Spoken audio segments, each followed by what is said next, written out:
So hi guys, Pushpa 2 cinema ఎన్ని రికార్డుని లేపేసింది, ఎన్ని రికార్డుని miss చేసిందో ఈ వీడియోలో మాట్లాడుకుందాం.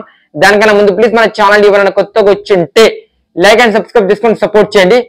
లేట్ చేయకుండా వీడియోలు అయితే వెళ్ళిపోతాం. ముందుగా దేవరా 15 కోట్ల గ్రాస్ దాటింది, సలార్ 700 కోట్ల గ్రాస్ దాటింది, యానిమల్ 830 కోట్ల గ్రాస్ దాటింది, జవాన్ 1100 కోట్ల గ్రాస్, పఠాన్ 1150 కోట్ల గ్రాస్ దాటింది, RRR 1250 కోట్ల గ్రాస్ దాటింది, KGF చాప్టర్ 2 1270 కోట్ల గ్రాస్ దాటింది, బాహుబలి 2 1810 కోట్ల గ్రాస్ దాటింది, దంగల్ 2200 కోట్ల గ్రాస్ దీని అయితే మిస్ అయింది.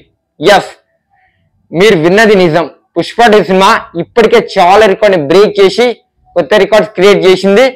ప్రజెంట్ ఇండియాకి బిగ్గెస్ట్ ఇండస్ట్రీ ఏదైనా ఉందంటే పుష్ప 2. బాహుబలి 2 రికార్డ్ లేపలేదు అంటున్నారు, కానీ లేపేసింది. Trade, distributor, makers, IT rights వాళ్ళు కూడా చెప్పడం అయితే జరిగిందని చెప్పుకోవచ్చు. అలా పుష్ప 2 సినిమా అయితే చాలా రికార్డ్ లేపేసి దంగల్ రికార్డ్ అయితే మిస్ అయింది. ఇది వీడియో మీకు నచ్చుంటే ప్లీజ్ లైక్ అండ్ సబ్స్క్రైబ్ చేసుకొని సపోర్ట్ చేయండి. నెక్స్ట్ వీడియోతో కలుద్దాం. జై హింద్, జై భారత్.